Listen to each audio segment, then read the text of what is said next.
The morning mist clung to the valley like a soft blanket as Joanna Peters stepped out of her small cottage on Birch Lane. At 67, she moved with the careful deliberation of someone who had learned to respect the limitations of age, yet her eyes still held the sharp clarity of someone who had spent years scanning vast horizons. She adjusted the collar of her postal service jacket, the navy blue fabric worn soft from years of daily use, and reached for her mailbag hanging by the door. Maple Hollow was waking up slowly, as it always did on autumn mornings. The town of 3,000 souls, nestled in the green mountains of Vermont, had a rhythm all its own, one that Joanna had learned and loved over the past 20 years. It was a place where everybody knew everybody, where secrets were hard to keep, and where a stranger stood out like a cardinal in snow. Yet somehow, Joanna had managed to keep her past buried deeper than the winter frost. She walked down the gravel path from her cottage, her sensible shoes crunching on the fallen leaves. The maple trees that gave the town its name were in their full autumn glory, their leaves a riot of gold, orange, and deep crimson. It was the kind of morning that reminded her why she had chosen this place, this quiet corner of the world where the loudest sounds were birdsong and the occasional rumble of a tractor. "Morning, Joanna," called Mrs. Henderson from her porch across the street. The elderly woman was already in her rocking chair, despite the early hour, a steaming cup of coffee in her weathered hands. At 83, she claimed that sleep was a waste of precious daylight. "Morning, Martha," Joanna called back with a genuine smile. "Beautiful day shaping up." "Indeed it is. Got a package coming today?" "I'll check when I get to the post office. If it's there, you'll have it by noon." This was their daily ritual, one of dozens that structured Joanna's life in Maple Hollow. She had learned that routine was not monotony, but rather a gentle rhythm that could soothe even the most troubled soul. And her soul had needed soothing when she first arrived here, raw and broken from a past she couldn't face. The Maple Hollow post office was a small brick building on Main Street, wedged between Harriet's Bakery and Thompson's Hardware. The smell of fresh bread already wafted through the morning air as Joanna approached, and she made a mental note to pick up a loaf of the cinnamon raisin on her way home. Harriet made the best bread in 3 counties, and Joanna had never quite mastered the art of baking herself. Inside the post office, Bill Anderson was already sorting the morning's delivery. At 45, he was the official postmaster, though in reality, he and Joanna ran the operation together. He had hired her 20 years ago, when she had shown up in town with nothing but a battered suitcase and a desperate need to disappear from her old life. "Morning, Joe," he said, not looking up from the stack of letters in his hands. "We've got a heavy load today. Looks like everyone decided to shop online this week." "Isn't that always the case?" Joanna hung up her jacket and reached for her own sorting tray. "Any priority packages?" 3. 1 for the Hendersons, 1 for the school, and 1 for Doc Morrison. The Henderson one is that medical equipment Martha was waiting for. Joanna nodded, already mentally organizing her route. She had walked every street, path, and back road in Maple Hollow so many times that she could do it in her sleep. She knew which dogs were friendly and which ones to watch out for, which residents would want to chat for 15 minutes, and which ones preferred a quick wave. She knew where the sidewalk was cracked and which houses had the most treacherous steps in winter. For 2 hours, she and Bill worked in companionable silence, broken only by the occasional comment about a package or a particularly interesting piece of mail. It was peaceful work, meditative almost, and Joanna found comfort in the repetitive motion of sorting and organizing. Her hands moved with practiced efficiency, reading addresses and making decisions without conscious thought. "How's your garden doing?" Bill asked as they finished the sorting. "Those tomatoes still producing?" "Last of them came in this week," Joanna replied, reaching for her mailbag. "I've been making sauce to freeze for the winter, Want some jars? Ruth would love that. You know how she is about homegrown tomatoes. Joanna smiled. Bill's wife, Ruth, was passionate about food, always hosting dinner parties and trying out new recipes. Joanna had been a guest at their table many times over the years, and she appreciated their friendship more than they probably knew. They had never pried, never pushed, never asked about the life she had left behind. They accepted her as she was now, a quiet woman who delivered their mail and sometimes brought homemade jam. Loading up her bag and the day's packages, Joanna set out on her route. The weight of the bag was familiar on her shoulder, a burden she had carried so long it felt like part of her body. She started, as she always did, on the north side of town, where the houses were older and closer together. The Morrison residence was first. Dr. Charles Morrison had been the town's only doctor for 40 years, though he had recently brought in a younger partner to help with the workload. He was in his front garden when Joanna arrived, examining a rose bush with the same focused attention he gave his patients. "Package for you, Doc," Joanna called out as she approached. He looked up, his weathered face breaking into a smile. "Ah, Joanna. Right on time as always. Medical journals, I expect. My grandson keeps telling me I should read them online, but I like the feel of paper."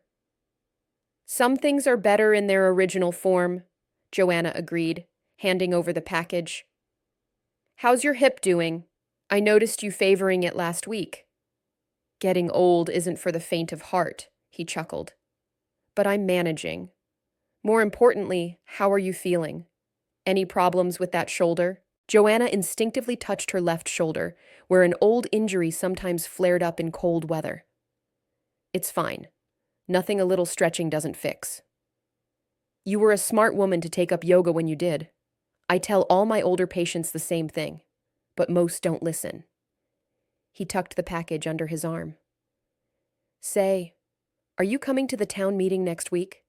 They're going to discuss the new community center proposal." "Wouldn't miss it. I've got some thoughts about the location they're proposing." "I thought you might. See you then, Joanna." As she continued her route, Joanna exchanged similar pleasantries with dozens of residents. There was Tom at the hardware store, who asked about her recommendations for winterizing his workshop. There was young Sarah Chen, who taught at the elementary school and wanted to know if Joanna might come speak to her class about the postal service. There were the Miller twins, notorious 6-year-olds who always tried to convince her that they had important mail that couldn't possibly wait until their mother got home. Each interaction was brief, but warm, a small thread in the larger tapestry of community life. Joanna had learned over the years that this was what she had been missing in her old life: genuine connection with people who cared about each other. In her previous career, she had been surrounded by colleagues and worked with teams, but the intensity of the work and the constant pressure had created barriers between people. Here, life moved slowly enough that relationships could deepen naturally. By midday, Joanna had covered the northern half of town and stopped for lunch at her favorite spot: a bench under an old oak tree in the town square.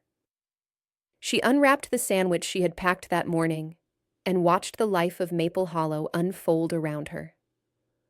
The square was the heart of the town, with its white gazebo, its memorial to local veterans, and its flower beds that the garden club maintained with fierce pride. Across the square, she could see the library where she volunteered every Thursday evening, reading to children. Next to it was the town hall, where heated debates about zoning regulations and snow removal budgets somehow managed to remain civil. Beyond that was St. Mary's Church, where Father O'Brien had been delivering sermons for 35 years to a congregation that included Catholics, Protestants, and several people who didn't believe in anything but hedged their bets by attending anyway. "Mind if I join you?"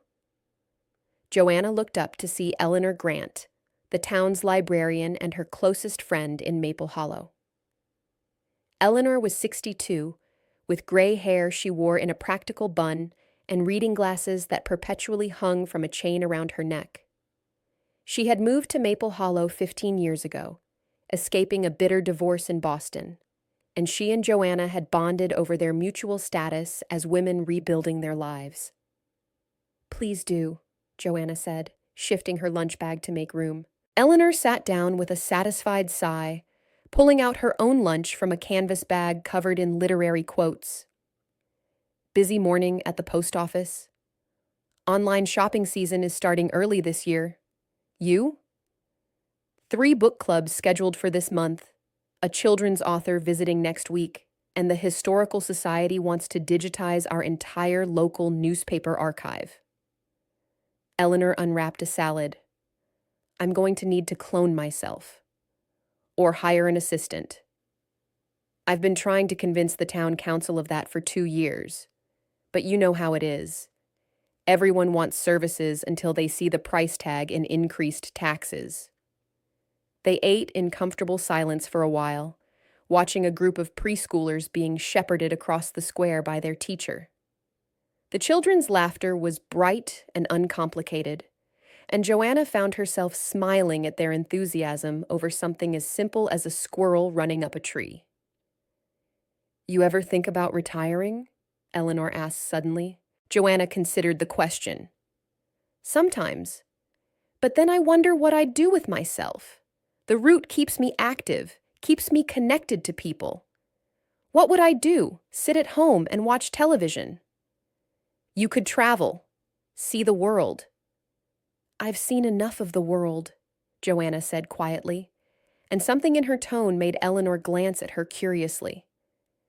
But true to their unspoken agreement, Eleanor didn't push. "Fair enough. Besides, what would Maple Hollow do without you? You're an institution. You know everyone's business. You know where everything is. You're like the town's living memory."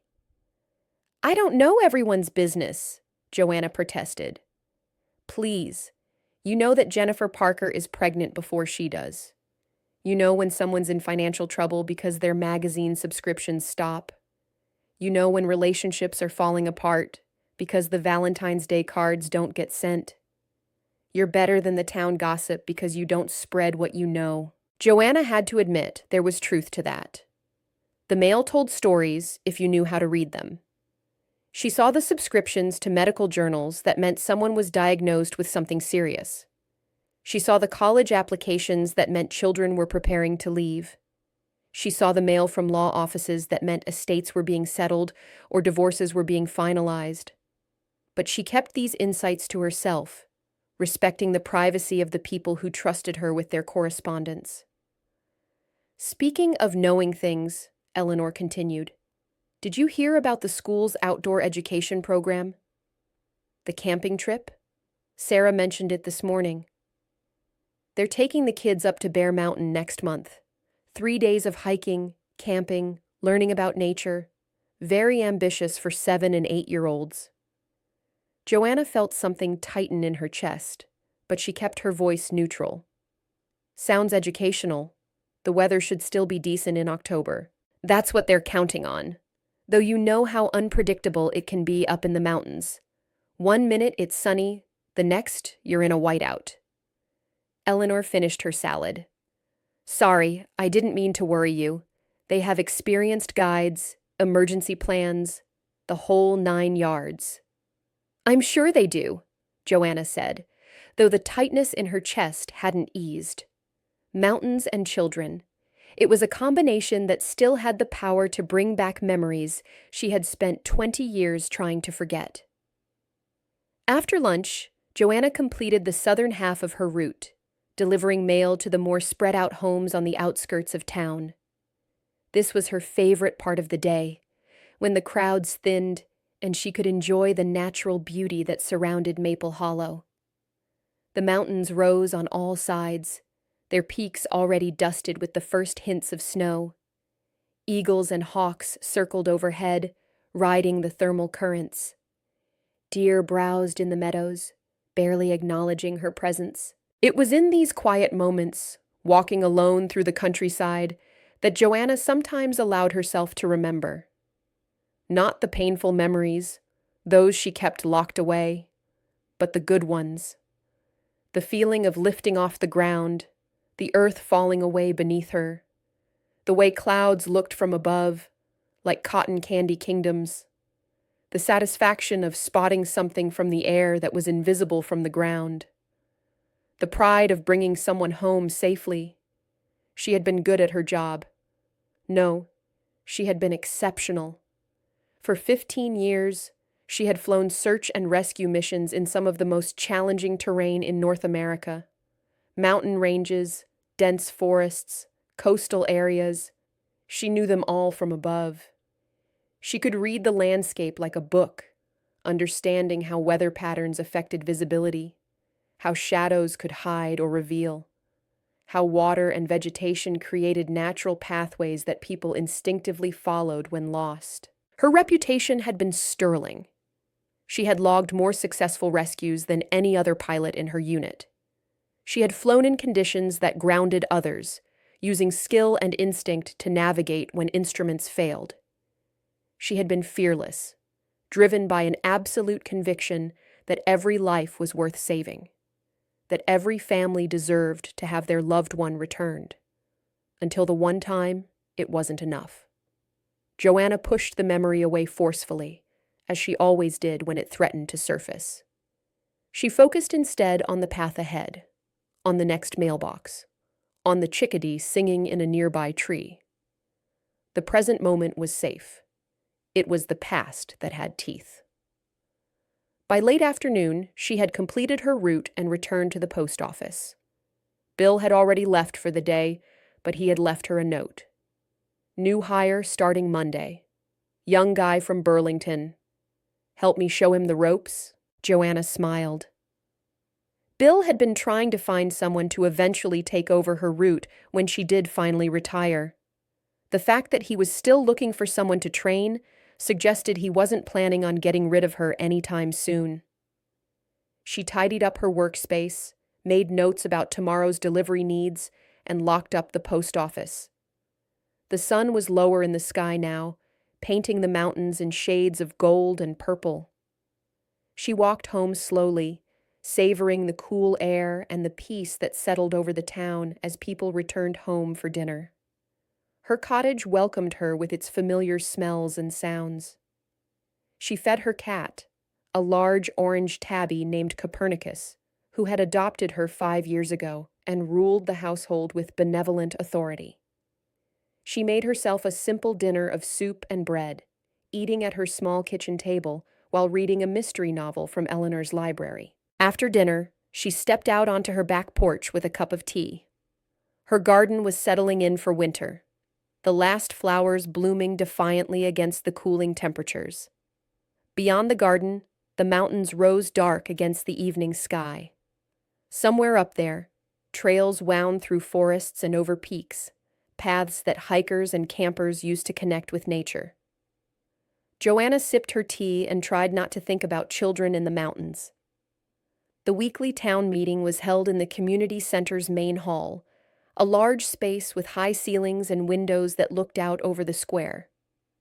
Joanna arrived early, as was her habit, and claimed her usual seat in the middle section, where she had a good view of both the council members and the screen they used for presentations. The meeting was well attended, as meetings about money usually were.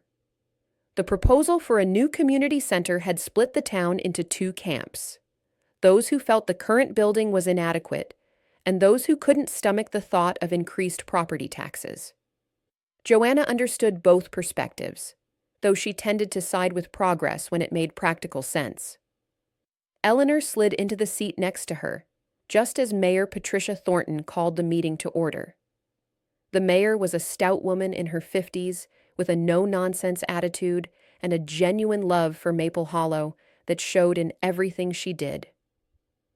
"Good evening, everyone," the mayor began. "We have several items on tonight's agenda, but I know most of you are here for the community center discussion. Before we get to that, a few quick announcements. First, the Halloween festival is 3 weeks away, and we still need volunteers for the pumpkin carving station." Several hands went up, and the mayor made notes. Joanna smiled, remembering last year's festival when she had dressed as a witch and handed out candy to delighted children. She had felt foolish at first, but the kids' joy had been infectious. Second, the fire department wants everyone to remember that leaf burning requires a permit this time of year. Please stop by the station to get yours. And third, I have some wonderful news. Our little town has been selected for a regional tourism profile. A writer from Vermont Life magazine will be visiting next month to do a feature story on small-town life. Please give them a warm welcome and show them why Maple Hollow is special. This announcement generated excited murmuring throughout the hall. Joanna felt a small flutter of anxiety. Journalists asked questions, and she had built her life on not being asked questions. But surely a tourism piece wouldn't involve individual residents in any depth. The meeting proceeded through various routine items: budget reports, maintenance schedules, permit approvals. Joanna's attention drifted, as it often did during the mundane portions of town business. She found herself watching the people around her, these neighbors who had become like family over the years. There was the Peterson family in the front row, with their 4 children ranging from toddler to teenager. John Peterson ran the local auto repair shop, while his wife Maria taught piano lessons from their home. Their oldest, Tommy, was a bright 8-year-old boy who reminded Joanna a bit of her nephew, curious, fearless, always asking questions. Behind them sat the Chens, the family who ran the town's only Asian restaurant. They had moved to Maple Hollow 5 years ago, and while some of the older residents had initially been skeptical of foreign food, the restaurant had become one of the most popular spots in town. Their daughter Sarah, the elementary school teacher Joanna had spoken with that morning, sat with her parents, occasionally leaning over to translate when her mother's English faltered. Scattered throughout the hall were other familiar faces: Doc Morrison, who had treated her aching shoulder; Harriet from the bakery, whose hands were never quite free of flour; Father O'Brien, who had counseled her through some dark nights; and dozens of others whose lives intersected with hers in small but meaningful ways. Now, on to the main event, Mayor Thornton said, bringing Joanna's attention back to the front of the room. The community center proposal. I'll turn this over to the planning committee. For the next hour, the hall erupted into spirited but civil debate. The planning committee presented their case. The current building was nearly 70 years old, repairs were becoming more expensive, and the space was inadequate for the town's needs. They showed architectural renderings of a proposed new building, complete with a modern gymnasium, meeting rooms, and a commercial kitchen for events. The opposition made their case too. The town couldn't afford the increased debt. The current building could be renovated for less money, and change for change's sake wasn't wisdom. Tom from the hardware store argued passionately about fiscal responsibility, while Harriet from the bakery pointed out that the current kitchen couldn't handle the demands of the holiday festivals anymore. Joanna listened carefully to both sides. When the floor was opened for questions and comments, she raised her hand. Joanna Peters, the mayor acknowledged. Please go ahead. Joanna stood, suddenly aware of all eyes on her. Public speaking had never been her favorite activity, but she had learned that sometimes you had to push past discomfort to contribute to your community. Thank you, Mayor. I've been thinking about this proposal for a few weeks now, and I have a suggestion that might address both concerns. She paused, organizing her thoughts. What if we took a phased approach? We could start with essential renovations to the current building, fixing the roof, updating the electrical system, improving the kitchen. Then we could plan to build a new gymnasium and meeting space as a separate structure over the next 5 years. This would spread the cost out, give us time to fundraise, and ensure we don't lose the use of the community center during construction. There was a moment of silence as people considered this. Then several heads began nodding. That's actually a sensible compromise, Tom from the hardware store admitted grudgingly.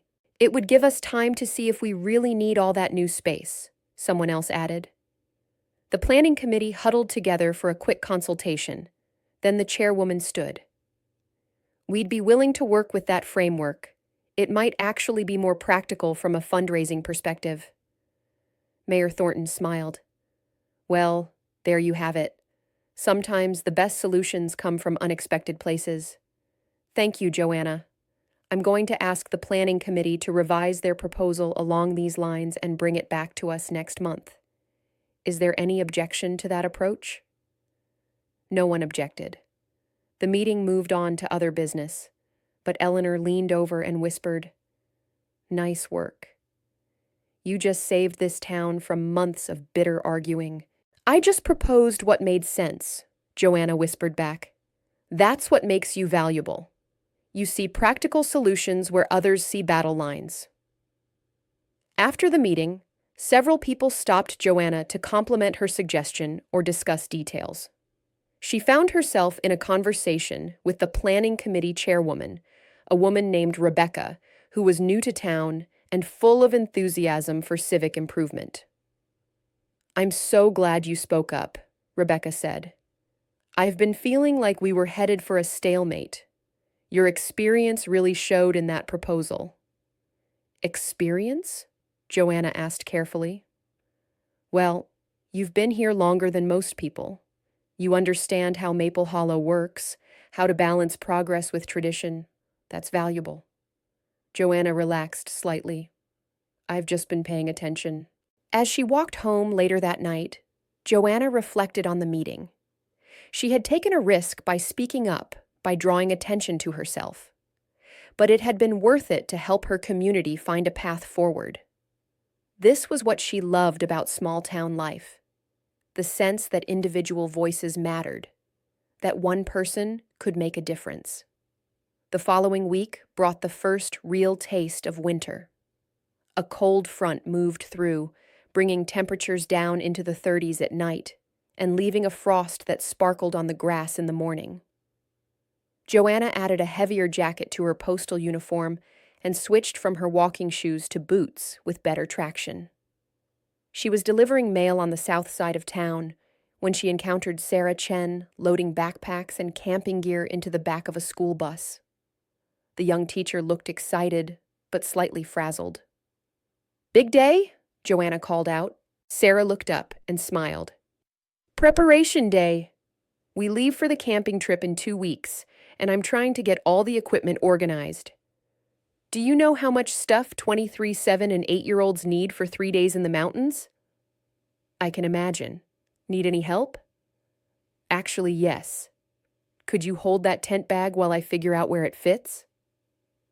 Joanna set down her mail bag and helped Sarah rearrange the equipment in the bus. As they worked, Sarah chattered about the trip plans, the hikes they would take, the nature lessons they had prepared, the campfire songs they would sing. "The kids are so excited," Sarah said. "Most of them have never been camping before. It's going to be such a great experience." "It sounds wonderful," Joanna said, and she meant it. But she couldn't help adding, "What's the weather forecast looking like?" "Beautiful. Clear skies, daytime temperatures in the 50s. Perfect camping weather. And we have backup plans if anything changes. The ranger station has cabins we can use if needed." "That's good. Mountain weather can be unpredictable." Something in Joanna's tone made Sarah pause. "You sound like you know the mountains pretty well." "I've done some hiking," Joanna said carefully. "Just remember to keep the kids together, make sure everyone has proper clothing layers, and don't underestimate how quickly conditions can change." "We will. We have 2 experienced guides coming with us, plus 3 parents who are volunteering. The kids will be safe, I promise." Joanna wanted to tell her that promises about safety were dangerous things, that the universe didn't care about plans and experience and good intentions. But she just nodded and helped Sarah finish loading the bus. That evening, Joanna found herself unable to settle. She tried reading, but the words wouldn't stick. She tried watching television, but nothing held her interest. Finally, she went to her small study, a spare bedroom she had converted into a workspace, and opened the bottom drawer of her desk. Inside was a box she rarely looked at, filled with memories from her old life. She pulled it out and sat with it in her lap for a long moment before opening it. On top were her pilot's wings, the metal still shiny despite the years. Beneath them were commendations, certificates, photographs. There she was in her flight suit, standing in front of a helicopter, young and confident and full of purpose. There were pictures of her crew, of successful rescues, of celebrations after particularly difficult missions. And at the bottom, folded carefully, was the newspaper article. She didn't need to open it to remember every word. Child found dead after extensive search. The story of her failure, preserved in black and white. His name had been Michael. 8 years old, brown hair, gap-toothed smile in the photo that had been distributed during the search. He had wandered away from a family camping trip in the Cascades during a sudden autumn storm. By the time they realized he was missing and called for help, the weather had deteriorated badly. Joanna had flown the search grid for 14 hours straight, pushing herself and her aircraft to the limits. The wind had been savage, the visibility almost zero at times. She had used every trick she knew, every bit of skill accumulated over years of experience. She had refused to give up long after other crews had been grounded, but she hadn't found him. Another team had, the next morning, when the storm cleared. He had been less than a quarter-mile from where Joanna had been searching, hidden in a ravine that had been invisible in the storm. If she had just looked a little longer, flown one more pass, adjusted her search pattern by a few hundred yards, the guilt had been crushing. Intellectually, she knew she had done everything possible, that the conditions had been impossible, that no one could have done more. Her supervisors had told her this. Her colleagues had told her this. The investigators who reviewed the incident had cleared her of any wrongdoing. But Michael's parents' faces, when they learned their son was gone, had told a different story, and Joanna couldn't bear it. She couldn't bear flying another mission, knowing that she might fail again. She couldn't bear the responsibility, the weight of other people's lives and hopes resting on her skills, so she had walked away. She had resigned, packed up her life, and driven east until she found a place that felt far enough from everything. Maple Hollow had been that place, small, quiet, landlocked, as different from her old life as she could get. She had taken the postal job because it was simple, because it helped people in small ways that didn't involve life and death, because no one would die if she made a mistake delivering mail. For 20 years, it had worked. She had built a new life, made friends, found a kind of peace. The guilt was still there, would always be there, but it had dulled from a sharp pain to a constant ache she had learned to live with. But now, with children planning to go into the mountains, all of it was rising to the surface again. Joanna carefully packed the memories back into the box and returned it to the drawer. She sat for a long time in the quiet of her study, Copernicus purring in her lap, and tried to remind herself that Sarah Chen's students were not Michael, that they would have guides and backup plans, that their trip would be fine. But her dreams that night were full of mountains and searching and children who couldn't be found. The next 2 weeks passed in their usual rhythm, though Joanna found herself more preoccupied than normal. She went through her routes, attended her library volunteer session, helped Eleanor organize a book drive, and participated in planning for the Halloween festival. On the surface, everything was normal. But she couldn't stop thinking about the camping trip. She found herself checking weather forecasts multiple times a day, even though she knew that conditions 2 weeks out were unreliable. She made excuses to talk to Sarah Chen, asking casual questions about the preparations, the equipment, the emergency protocols. Sarah, to her credit, never seemed annoyed by these questions. If anything, she seemed touched by Joanna's concern. "You really care about these kids," Sarah said one afternoon as they talked outside the school. "I care about all the children in this town," Joanna replied. "They're our future. You know, you'd make a great volunteer for our outdoor education program. The kids love you from when you came to talk about being a postal worker. Would you ever consider being a chaperone?"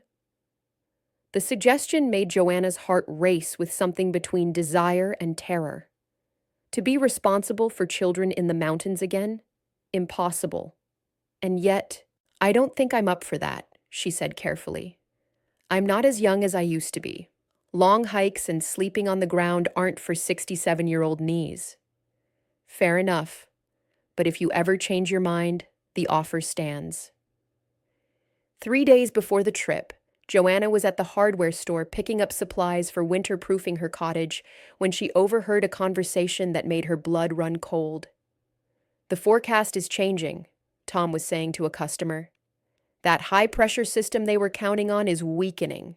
There's a low moving in from the west, could bring rain, maybe even snow at higher elevations."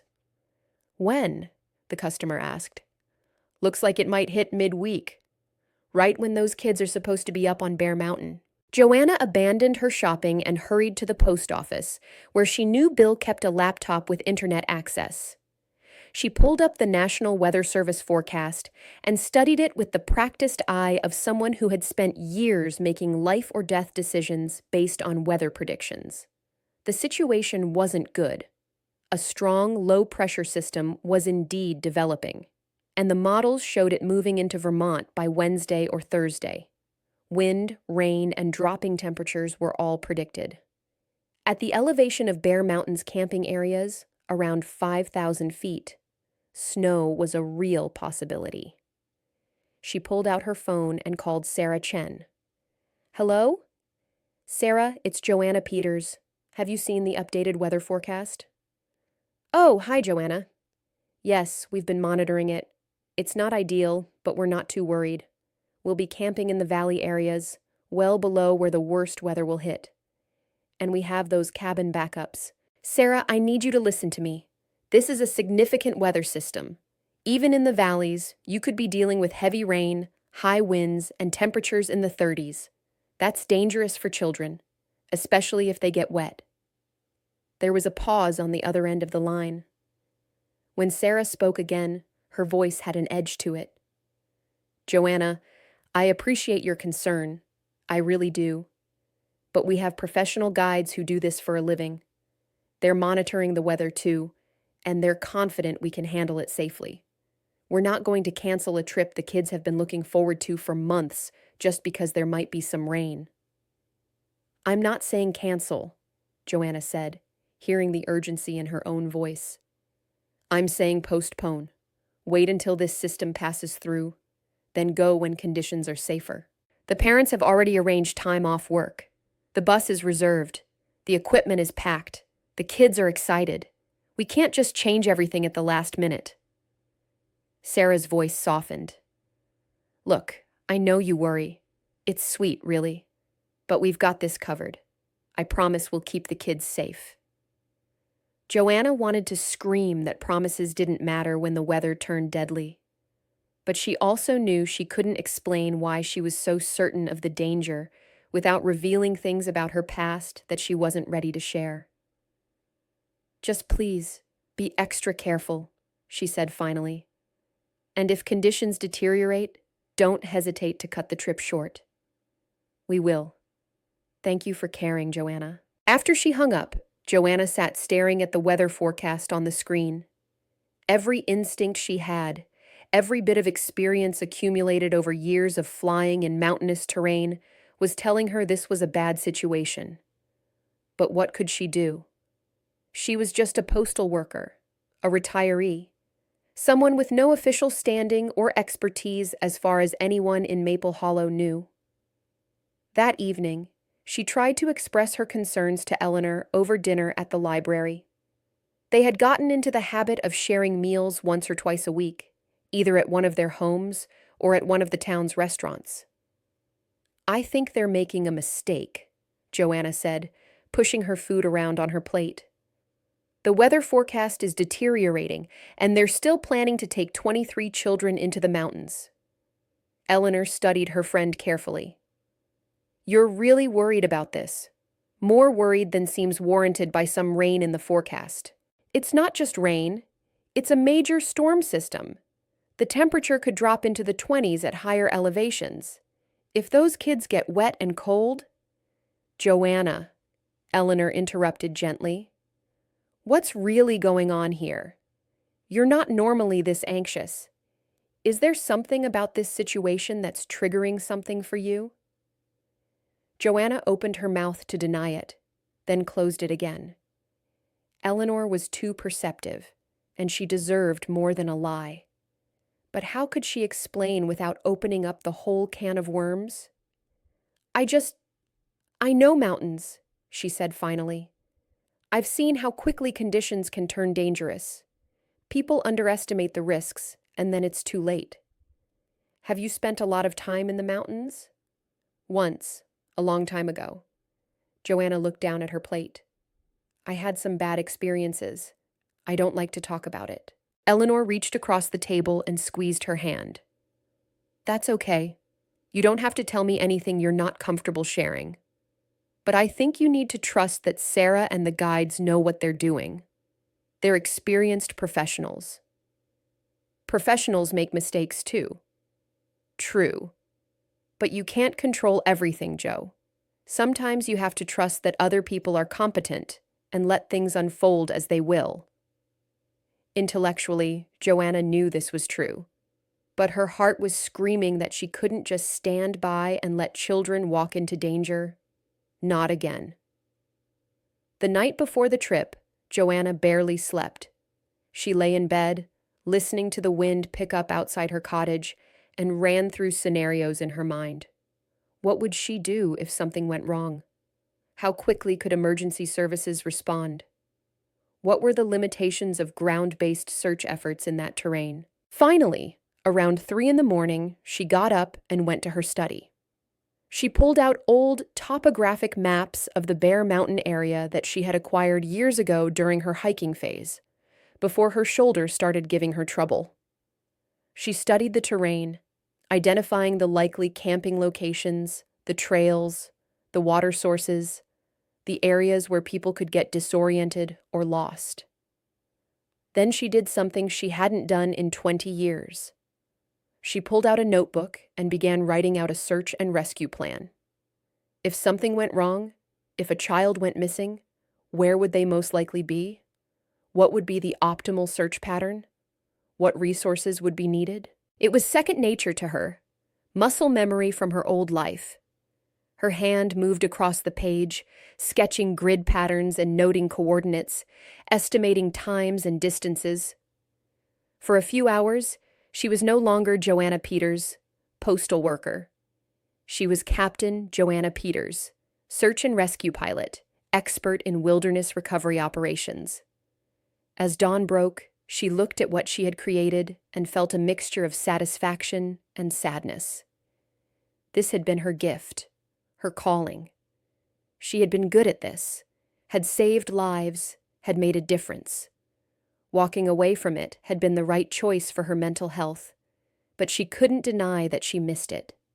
She missed the sense of purpose, the knowledge that her skills mattered, the feeling of bringing someone home safely. She folded up the search plan and put it in her jacket pocket. Probably she would never need it. Probably the trip would go fine. The kids would come home with mosquito bites and happy memories, and she would feel foolish for worrying. But having the plan made her feel slightly better, like she had done something to prepare for the worst-case scenario. The school bus left at 8 that morning. Joanna made sure to be nearby, delivering mail to the houses around the school. She watched as the children loaded up, their excitement palpable. They were dressed in bright rain jackets and sturdy hiking boots, carrying backpacks that looked almost as big as they were. Their parents stood nearby, taking pictures and giving last-minute hugs. Tommy Peterson bounced up and down with barely contained energy, his gap-toothed smile wide as he showed his mother his new compass. Another child, a quiet girl named Emma, clutched a stuffed animal that Joanna knew was supposed to be left at home, but that her parents had probably allowed as a security item. Sarah Chen checked her clipboard, counting heads and checking equipment. The professional guides were there too, two men who looked capable and experienced. Joanna studied them critically. They had good gear, moved with confidence, seemed to know what they were doing. Maybe Eleanor was right. Maybe she was worrying needlessly. "Joanna," Tommy Peterson called out when he spotted her. "We're going camping." "I can see that. Are you excited?" "So excited. Ms. Chen says we're going to learn to identify animal tracks and build fires and everything." "That sounds wonderful. You be careful up there, okay? Listen to your teachers." "I will!" Tommy waved and ran back to his mother for one more hug. Sarah Chen saw Joanna and walked over. "They're so pumped. This is going to be great." "I hope so," Joanna said. "You have your satellite phone?" "Yes, and so do the guides. We'll check in every evening. Stop worrying so much." Sarah smiled to take any sting out of the words. "We'll see you in 3 days." Joanna watched the bus pull away, carrying 24 children and 4 adults up into the mountains. The sky was overcast, and the wind had a bite to it that spoke of the approaching storm. She looked at the mountains rising in the distance, their peaks already shrouded in clouds. "Be safe," she whispered to the departing bus. The first day passed without incident. Joanna heard through the town grapevine, which was remarkably efficient, that Sarah had called in as promised. The group had reached their first campsite, set up tents, had dinner, and the kids were having a great time. The weather was holding, though it was cooler than expected. The second day brought more concerning news. Joanna was at the post office when Bill got a call from his wife, who had spoken to Maria Peterson. The weather had deteriorated overnight.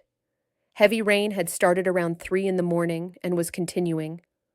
The group was staying at the campsite rather than hiking, keeping the children in or near the tents. "Sarah says they're going to reassess in the afternoon," Bill told Joanna. "If the rain doesn't let up, they might move to the ranger station cabins early." Joanna checked the weather radar on her phone. The low-pressure system was stalling over the mountains, exactly as the worst-case models had predicted. Rain was falling steadily across the entire region, and the temperature at elevation had dropped into the mid-30s. "They need to get off that mountain," Joanna said. "Now." "I'm sure they'll make the right call," Bill replied, but he looked worried too. The afternoon brought no improvement in the weather. Joanna completed her mail route on autopilot, her mind constantly returning to those children in the mountains. She kept her phone in her pocket, checking it every few minutes for updates. At 4 o'clock, her phone rang. It was Eleanor. "Joanna, can you come to the library? The mayor wants to talk to anyone who knows the Bear Mountain area. There's been a situation." Joanna's heart dropped into her stomach. "What kind of situation?" "One of the children is missing, a boy named Tommy Peterson. He wandered away from the campsite about 2 hours ago. They're searching, but—" Joanna didn't hear the rest. She was already moving, her training kicking in automatically. "I'll be right there." The library's meeting room was crowded when Joanna arrived. Mayor Thornton was there, along with the police chief, several town council members, and a cluster of worried parents. Maria Peterson was sobbing in her husband's arms. The tension in the room was thick enough to cut. "Thank you all for coming," the mayor said, her usual confidence shaken. "As you know, we have a serious situation. One of the children from the camping trip, 8-year-old Tommy Peterson, is missing. He was last seen about 2 hours ago, near the camp's edge. The guides and Ms. Chen have been searching the immediate area, but they haven't found him yet. What about search and rescue? Someone asked. Have they been called? Police Chief Anderson spoke up. We've contacted the Vermont State Police Search and Rescue Unit. They're mobilizing, but with this weather, they can't get helicopters in the air. They're sending ground teams, but it's going to take them at least 3 hours to reach the area, maybe longer with the condition of the roads. 3 hours! Maria Peterson cried out. My baby could be anywhere in 3 hours. What exactly happened? Joanna heard herself ask. Her voice was calm, professional, the voice of someone who had handled emergencies before. The police chief consulted his notes. According to Ms. Chen, the group had been doing activities inside the mess tent to stay out of the rain. Tommy asked to use the bathroom. They have a latrine set up about 50 yards from the camp. He went on his own. The guides say children his age are allowed to do that. When he didn't come back after 10 minutes, they went looking. The latrine was empty, and there was no sign of him. What direction? Joanna asked. What? Which direction from camp was the latrine? What's the terrain like in that area?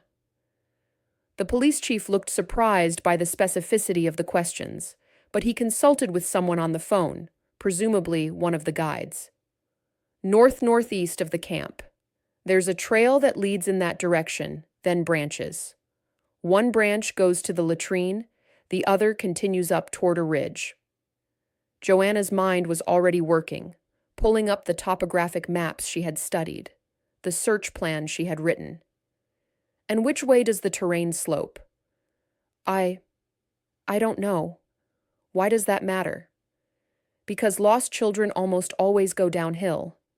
It's easier. It feels like progress. If the terrain slopes away from camp in any direction, that's probably where he went. Joanna pulled out her phone and opened a mapping app, zooming in on the Bear Mountain area. They're at the eastern base camp, aren't they? Near Bear Creek? Yes. How did you know that? Because there's only one camping area suitable for large groups in that region, and that's it. Joanna studied the map intently. The terrain north and east of that location slopes down into a valley. If Tommy went that way, he could be anywhere in about a square mile of forest by now. The room had gone quiet. Everyone was staring at Joanna, who was focused entirely on the map and the problem at hand. Ms. Peters, the mayor said carefully, you seem to know a lot about this area and about search procedures. Is there something you'd like to tell us? Joanna looked up and met the mayor's eyes. She could keep her secret, make up something about hiking experience, deflect the attention. Or she could step forward, use the skills she had spent 20 years trying to forget, and maybe save a child's life. It wasn't really a choice. My name is Joanna Peters, she said, her voice clear and steady. But 20 years ago, I was Captain Joanna Peters, Air National Guard Search and Rescue. I flew SAR missions for 15 years, specializing in wilderness recovery. I've conducted over 200 successful rescues in terrain exactly like what we're dealing with here. The room erupted in shocked murmurs. Eleanor was staring at her with wide eyes. Mayor Thornton looked stunned. Why didn't you tell anyone? Someone asked. Because I retired for personal reasons, and I wanted that part of my life to stay in the past, Joanna said firmly. But right now, a child is missing in the mountains in deteriorating weather, and I can help. So we can discuss my reasons later, or we can focus on bringing Tommy Peterson home safely. What's it going to be? Mayor Thornton recovered quickly. What do you need? First, I need to see all the information you have. Exact coordinates of the camp, topographic maps of the area, weather conditions, what the child was wearing. Second, I need to know what resources we have available locally. Third, I need a way to communicate with the guides on the mountain. The police chief handed her his phone, which was still connected to one of the guides. Tell me what you need to know. For the next 20 minutes, Joanna grilled the guide, asking detailed questions about the terrain, the search patterns they had already tried, the equipment they had available. She sketched notes on a whiteboard someone provided, creating a map of the area with search sectors marked out. "You've searched the immediate vicinity," she said, more to herself than anyone else. "That's good. But you need to expand your search radius significantly. Tommy's been missing for over 2 hours now. A child his age in a panic can cover a lot of ground." "We don't have enough people to search a larger area effectively," the guide said through the phone, "and it's getting dark soon." "I know." Joanna turned to the assembled group. "We need to send help up there. How many volunteers can we get together in the next 30 minutes? Hands shot up around the room. Within minutes, a plan was forming. Police Chief Anderson would coordinate a group of volunteers to drive up to the camping area. They would bring additional lights, warm clothing, and supplies. Joanna would stay in town, coordinating the search from here, using her knowledge of search patterns and terrain to guide the efforts. But even as plans were made and people hurried off to gather supplies, Joanna knew there was a problem. The professional SAR team was still hours away. The local volunteers, while well-meaning, weren't trained in wilderness search. And darkness was coming, bringing with it even colder temperatures and the possibility of snow. What they really needed was an aerial view. From the air, you could see patterns invisible from the ground. You could cover large areas quickly, spot heat signatures, identify trails and clearings. But the weather had grounded helicopters, and even if they could fly, it would take hours to get them here. An idea struck her, so obvious she almost laughed at herself for not thinking of it immediately. They didn't need a helicopter. They needed a drone. "Does anyone in town have a drone?" she called out to the remaining people in the room. "I do," said a voice from the back. A young man in his 20s stepped forward.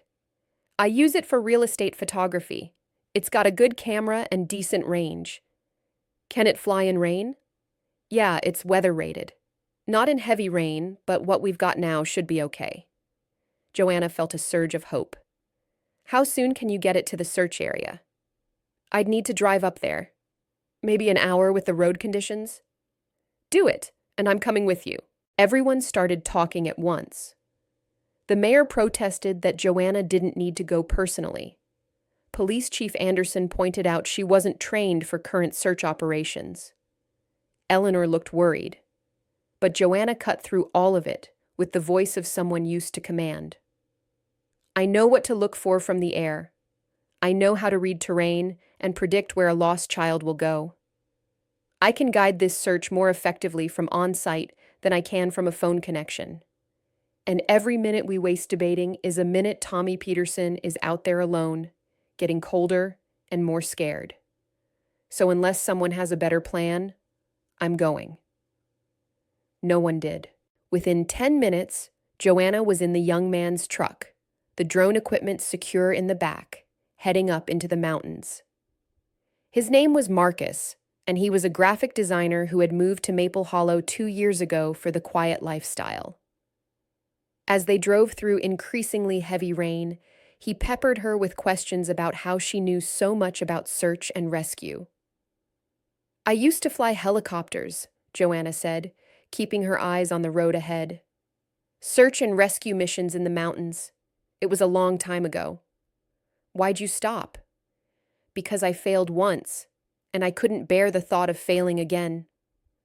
Marcus was quiet for a moment. "Are you scared now? Of failing again?" "Terrified," Joanna admitted. "But that little boy is more important than my fear." The drive up the mountain was treacherous. The road, barely more than a logging track in places, was slick with rain and littered with fallen branches.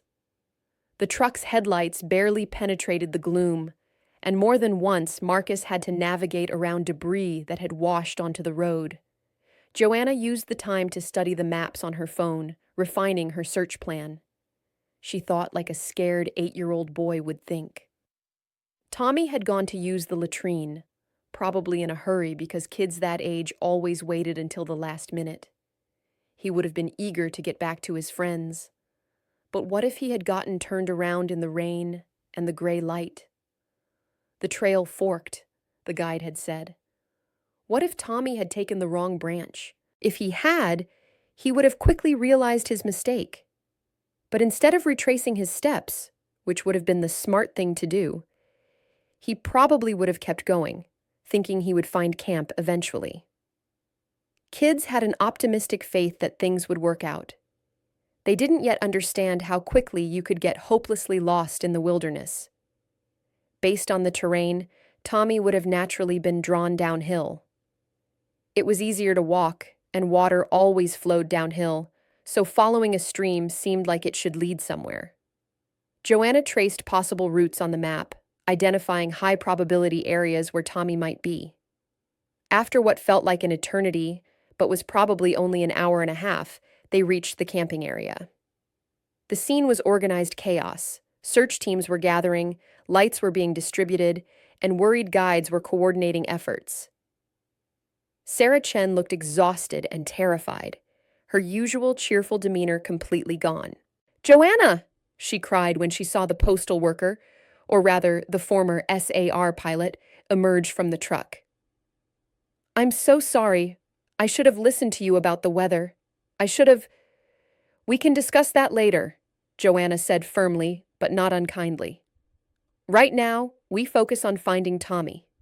Show me exactly where he was last seen." They walked to the latrine location, Joanna noting everything about the terrain, the visibility, the way the rain had turned the trails into muddy streams. The fork in the trail was obvious to her experienced eye, but she could see how an 8-year-old, perhaps distracted or in a hurry, might take the wrong turn. "Has anyone searched down this trail?" she asked, pointing to the branch that led away from camp. "One of the guides went about half a mile down," Sarah said. "He called out but didn't see anything." Half a mile. Tommy could be 2 or 3 miles away by now.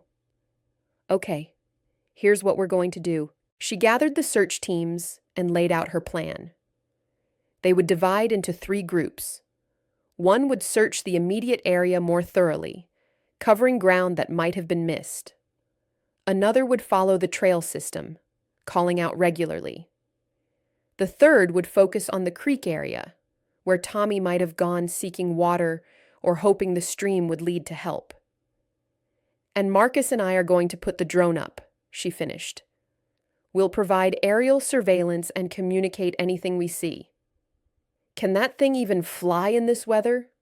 one of the guides asked skeptically. "We're about to find out." Marcus set up the drone on a relatively flat area of ground, running through his pre-flight checklist with the careful attention of someone who respected expensive equipment.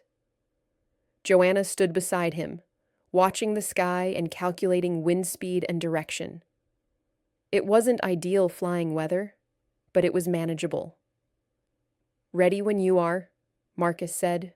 "Launch it and bring it up slowly. We'll start with a spiral search pattern centered on the last known location." The drone lifted off smoothly, its multiple rotors whining as it rose into the rainy sky. Marcus controlled it with a tablet that showed the camera feed. Joanna watched over his shoulder, her eyes trained by years of experience to pick out details in challenging conditions. They flew the first search pattern methodically, the drone's camera sweeping back and forth across the terrain. Even in the rain and failing light, the view from above revealed things invisible from the ground. Game trails, natural breaks in the forest, areas where someone seeking shelter might naturally gravitate. After 20 minutes, they hadn't seen any sign of Tommy. Joanna consulted her map again, factoring in the time that had now elapsed and the likely speed an 8-year-old could maintain in this terrain. "Move the search west," she directed. "Follow that creek bed. Look for any kind of shelter, rock overhangs, fallen trees, anything a child might use to get out of the rain." Marcus adjusted the drone's path. The creek wound through the forest like a silver ribbon in the camera view. Joanna scanned the banks, looking for anything that might be a child-sized form. "There!" she said suddenly, pointing at the screen. "Zoom in on that blue shape near the large boulder." Marcus adjusted the camera. The image was grainy in the poor light, but Joanna's experienced eye picked out what mattered: a flash of blue fabric that didn't belong in the natural environment. "It's a jacket," she said, her heart hammering. "That's Tommy's jacket. He was wearing blue. Put the drone in a hover and mark these coordinates." She grabbed a radio. "All teams, we have a possible sighting. Coordinates coming through now. It's about a mile northwest of base camp, near Bear Creek. Teams 2 and 3 converge on that location. Team 1, stand by as backup." The area where the drone had spotted the blue jacket was difficult terrain, steep, rocky, and slick with rain. But the search teams moved quickly, driven by hope and urgency. Joanna and Marcus kept the drone overhead, providing guidance. "I can see your lights," Joanna said into the radio. "You're about 200 yards east of the target. Bear left and head uphill slightly. There's a large boulder. You're looking for shelter near that boulder." She could hear voices calling through the radio, see lights converging on the location. Her hands were shaking, a combination of cold, adrenaline, and the weight of memory. This was the moment that could go either way. The moment where you either brought someone home or found only loss. "We've got him!" a voice crackled through the radio. "He's here! He's alive!" The relief that swept through Joanna was so intense it almost brought her to her knees. She grabbed Marcus's shoulder for support, and the young man grinned at her through tears she didn't realize she was crying. "Condition?" she managed to ask into the radio. "Cold and scared, but he's okay. No injuries we can see. He's sheltered under an overhang. We're wrapping him in emergency blankets now. He's asking for his mom." "Tell him his mom is waiting for him," Joanna said, her voice thick with emotion. "Tell him he's safe now, and get him down that mountain." The next hour passed in a blur. The search teams extracted Tommy from his shelter and began the careful trek back to the camping area. Marcus recovered the drone. Joanna coordinated the logistics of getting everyone safely down the mountain, ensuring no one in the rescue effort got into trouble themselves.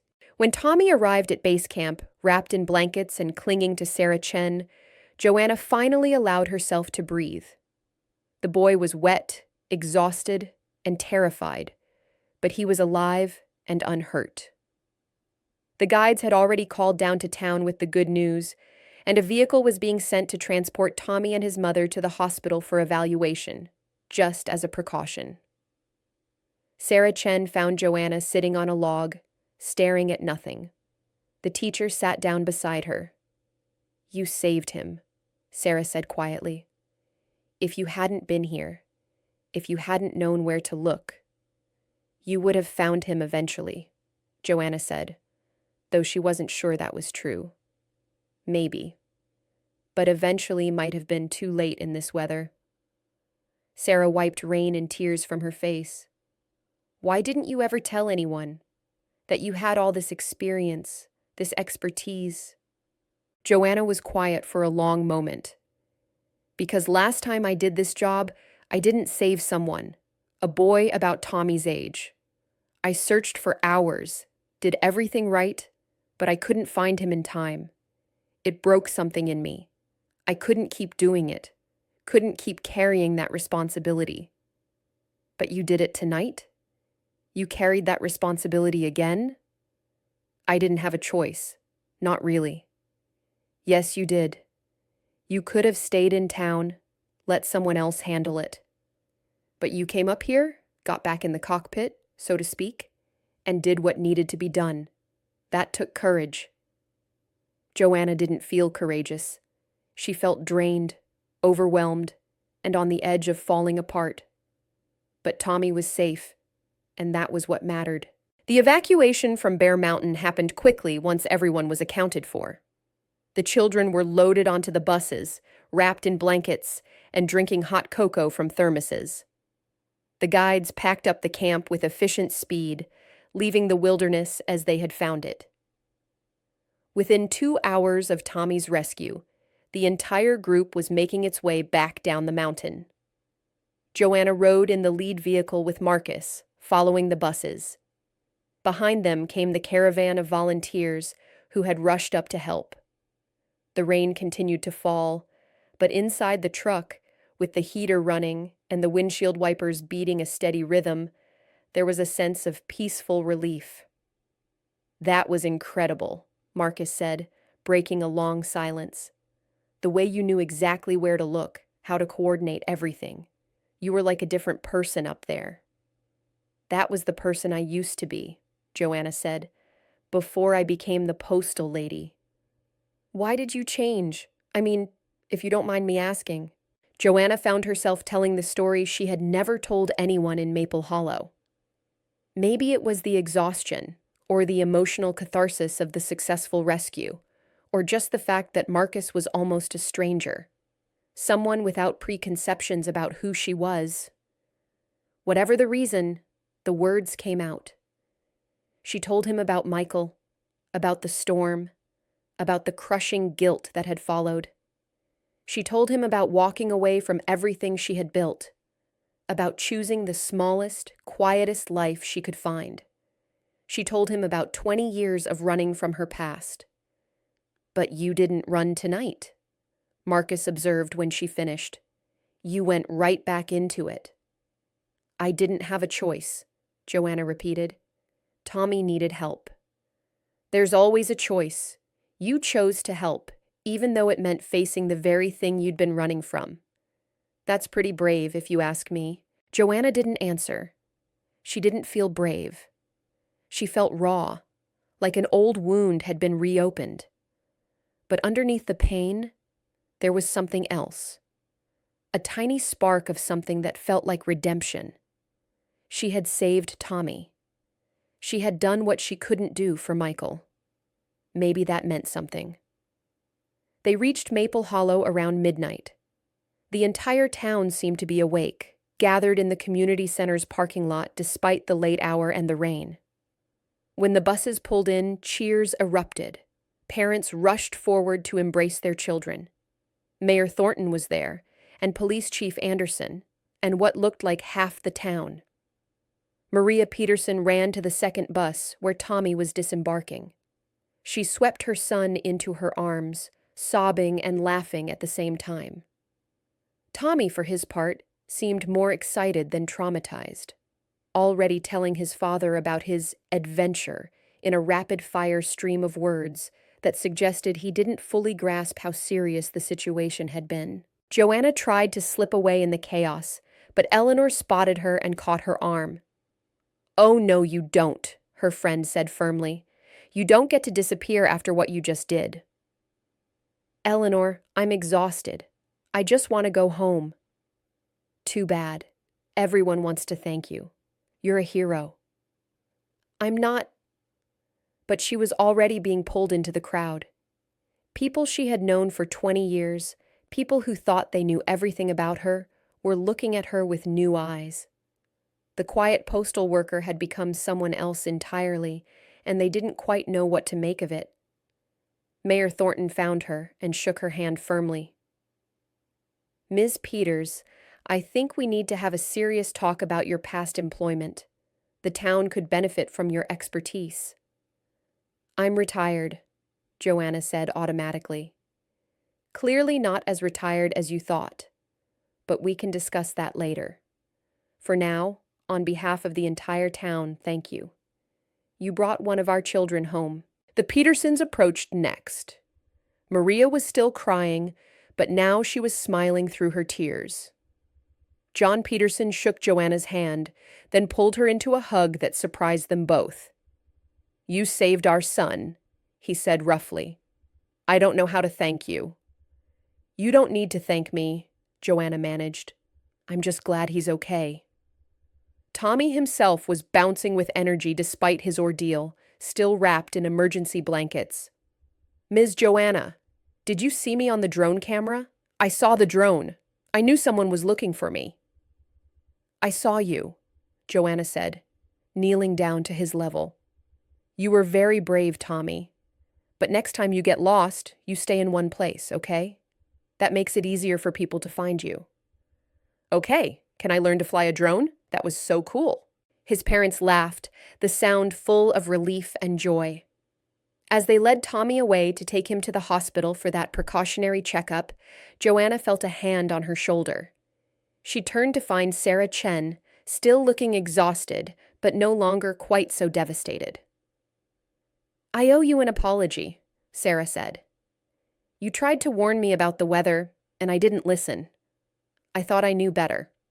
I almost—" Her voice broke. "Hey," Joanna said gently.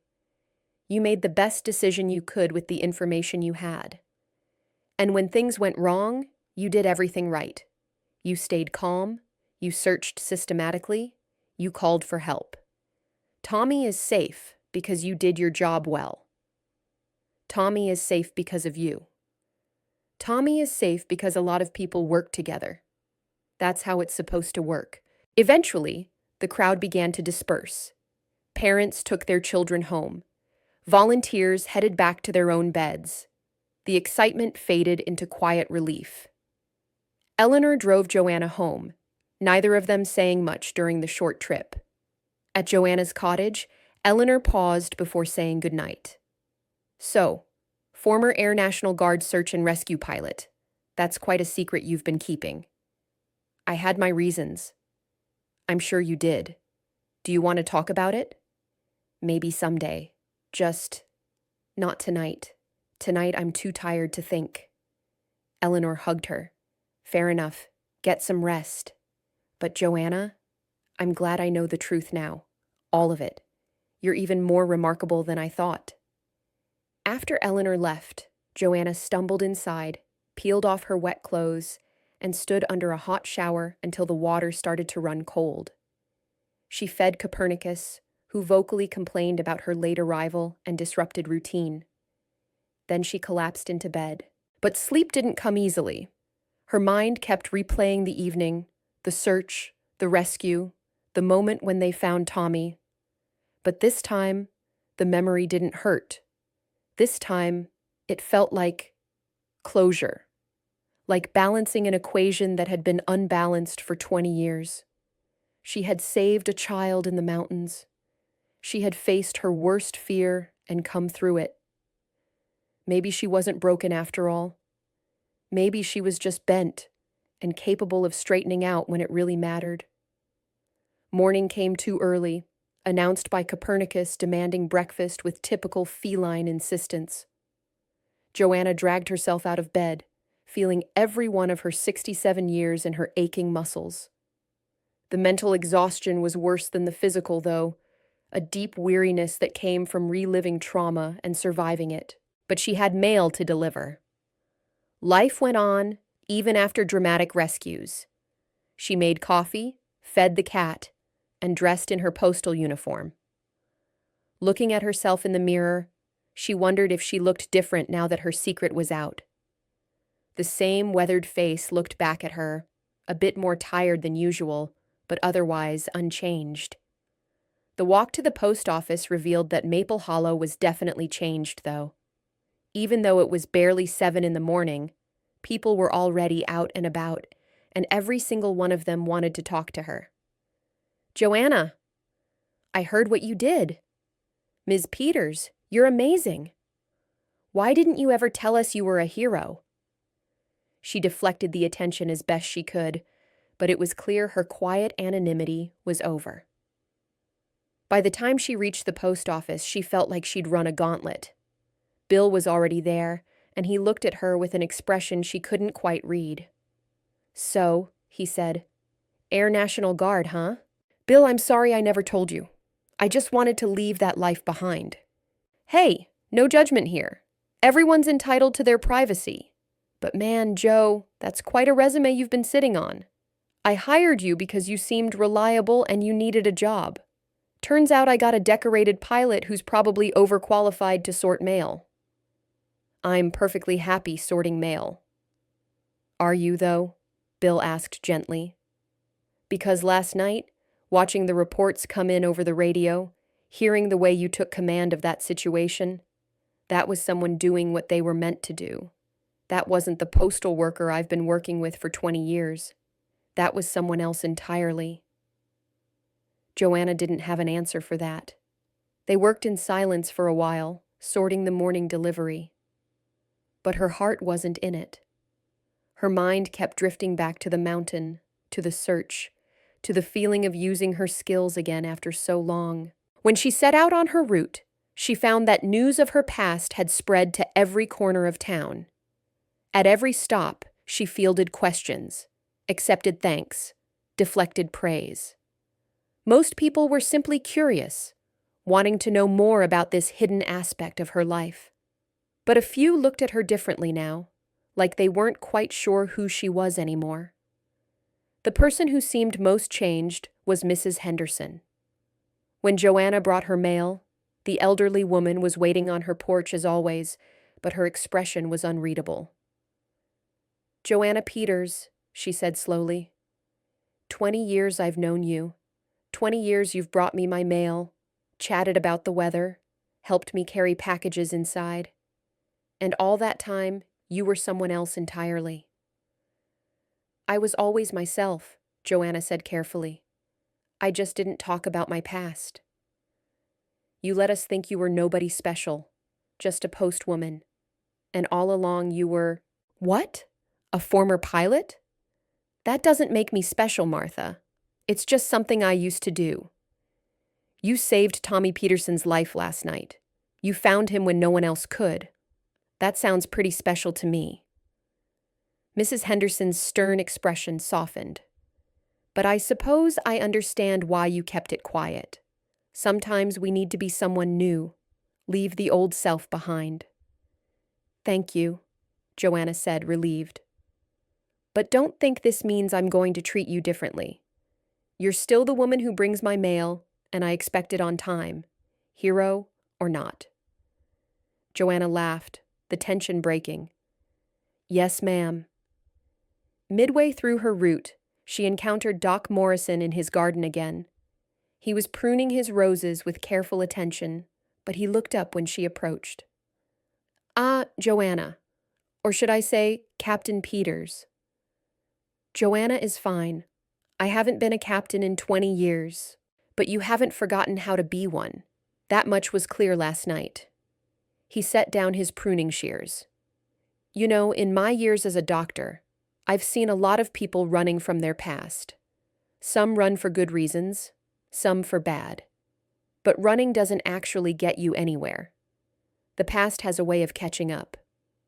Is this a philosophical discussion, or do you have a point, Doc?" He smiled. "My point is that maybe last night was the universe giving you a chance to make peace with whatever you were running from. You got to save a child this time. That has to count for something." "It does," Joanna admitted, "but I'm not sure what it means for the future." "Well, I know what I hope it means. This town could use someone with your expertise. Vermont winters are harsh, and we get lost hikers and stranded motorists every year. Having someone who knows search and rescue could save lives." "I'm 67 years old, Doctor.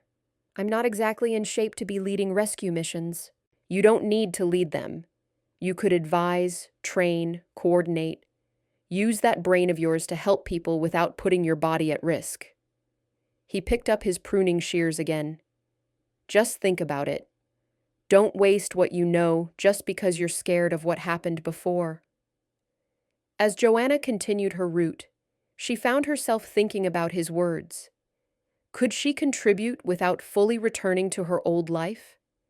Could she help without taking on the full weight of responsibility that had broken her before? By the time she finished her route and returned to the post office, there was a message waiting for her. Mayor Thornton wanted to see her at town hall. Joanna considered ignoring it, but she knew the mayor wouldn't give up easily. The mayor's office was a cluttered space filled with file boxes, town planning maps, and a coffee maker that looked like it had been there since the building was constructed. Patricia Thornton was on the phone when Joanna arrived, but she gestured for her to sit down. "I understand, but we need that snowplow fixed before winter," the mayor was saying. "I don't care if they have to source parts from—" "Yes, I know it's expensive. Everything is expensive," Just get it done." She hung up and turned to Joanna. "The glamorous life of small-town governance. Sorry about that." "It's fine. You wanted to see me?" "Right to business. I like that." The mayor poured 2 cups of coffee and handed one to Joanna. "I want to talk to you about what happened last night, and more specifically, what happens next." "Next?" "Joanna, you have expertise that this town desperately needs. We lose hikers every year. We have seniors who wander off and get disoriented. We have winter accidents and people stranded by storms. Our volunteer fire department does their best, but they don't have specialized search and rescue training. I'm not volunteering to join the fire department. I'm not asking you to. But what if we created a new position? A coordinator for emergency preparedness and search operations. Someone who could train our volunteers, develop protocols, and provide expertise when situations arise. Part-time, paid position. You could still do your postal route if you wanted, or you could retire from that and focus on this." Joanna stared at her coffee. "Patricia, I don't know if I'm the right person for this." "Why not? Because of one failed rescue 20 years ago?" The mayor's voice was gentle but firm. "Joanna, I did some research this morning. I found articles about your service record. You conducted over 200 successful rescues. You received multiple commendations. You were considered one of the best in your field. One tragedy doesn't erase all of that. It does when the tragedy haunts you every day for 20 years. And how much did it haunt you last night when you were saving Tommy Peterson? From what I heard, you were calm, professional, and brilliant. You didn't let fear stop you from doing what needed to be done." Joanna had to admit that was true. In the moment, when action was required, her training had taken over. The fear had still been there, but it hadn't paralyzed her. "I need time to think about it," she said finally. "Fair enough. Take a week." "But Joanna, consider this. You came to Maple Hollow to hide, and that was fine for a while. But maybe it's time to stop hiding and start living again. Not as the person you were, but as the person you are now. Someone who has experience, wisdom, and the ability to help people. That's a rare gift." As Joanna walked home that afternoon, she felt like she was at a crossroads. For 20 years, she had walked the same paths, delivered the same mail, lived the same quiet life. It had been comfortable, safe, and ultimately a kind of hiding. The mayor was right about that. But was she ready to step back into the world of emergency response? Could she handle the pressure, the responsibility, the possibility of failure? That evening, as she sat on her porch with her tea, watching the mountains turn purple in the fading light, Eleanor joined her. She had brought a bottle of wine and 2 glasses. "I figured you might need this," Eleanor said, pouring them each a glass. They sat in companionable silence for a while, watching the stars emerge one by one in the clearing sky. The storm had passed, leaving everything fresh and clean. "The mayor offered me a job," Joanna said eventually. "I heard. Small towns don't have secrets, as you're discovering.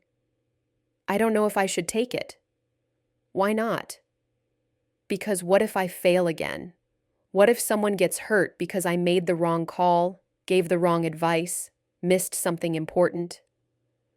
Eleanor was quiet for a moment. "Can I tell you about my divorce?" she asked. Joanna looked at her in surprise. Eleanor never talked about her divorce. "I was married for 25 years, Eleanor continued. I thought we were happy. Then one day, I found out he'd been having an affair for years. Multiple affairs, actually. I was devastated.